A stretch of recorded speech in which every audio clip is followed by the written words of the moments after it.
Remember your mom making you sit down and practice that piano when you were a kid? Of course, you'd much rather be outside playing.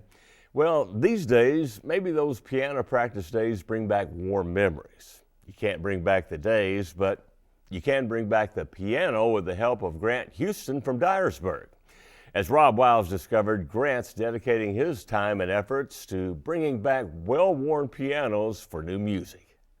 When you come into a room like this, just crammed full of old and dilapidated, discarded pianos, and you think about the music they made and the care that crafted them and the fingers that caressed the keys, then you look at them now, could make you just a little bit sad. But don't worry, for these seemingly dead pianos, resurrection is at hand. Those piano catastrophes could end up sounding as good as they ever did once Grant Houston lays his hands on them. They're good Christian pianos. They're born again. But before you can hear these lovely sounds of life, you have to hear quite a few of these sounds.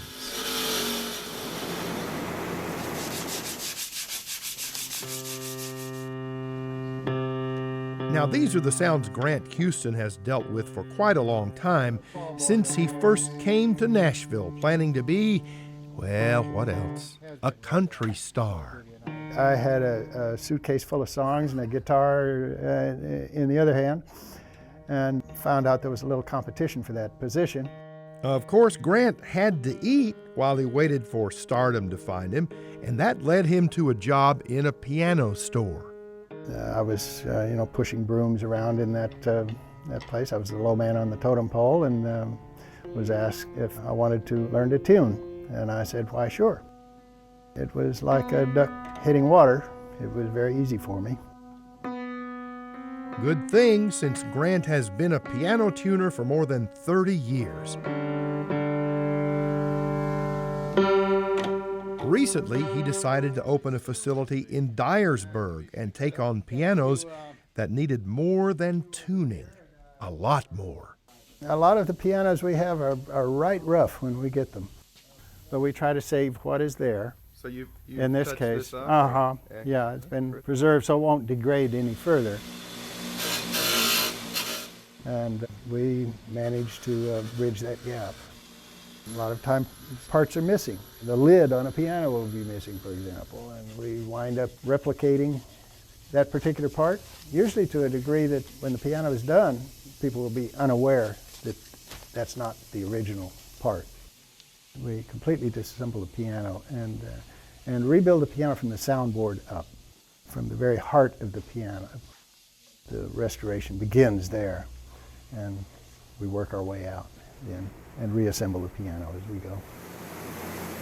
Any piano that leaves the factory, a brand new piano, whether it's your very expensive piano or your less expensive piano, is wound up for about 50 years.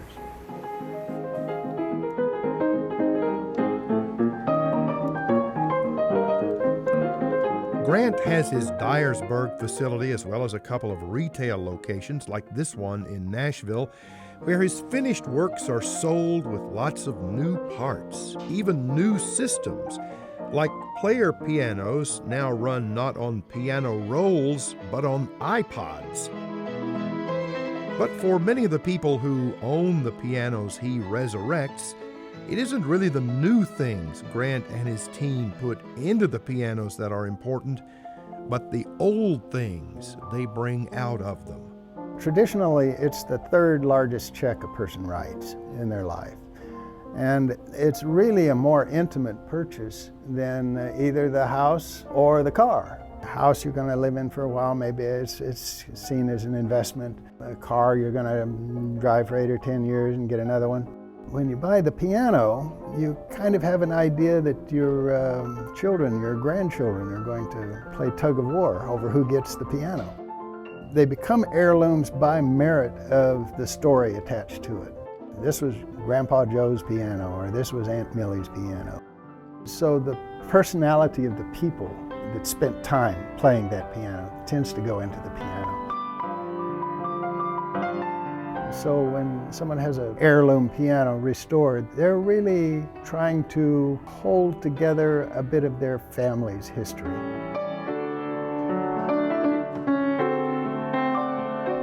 A family history set to music with pianos born again. With the help of piano master Grant Houston.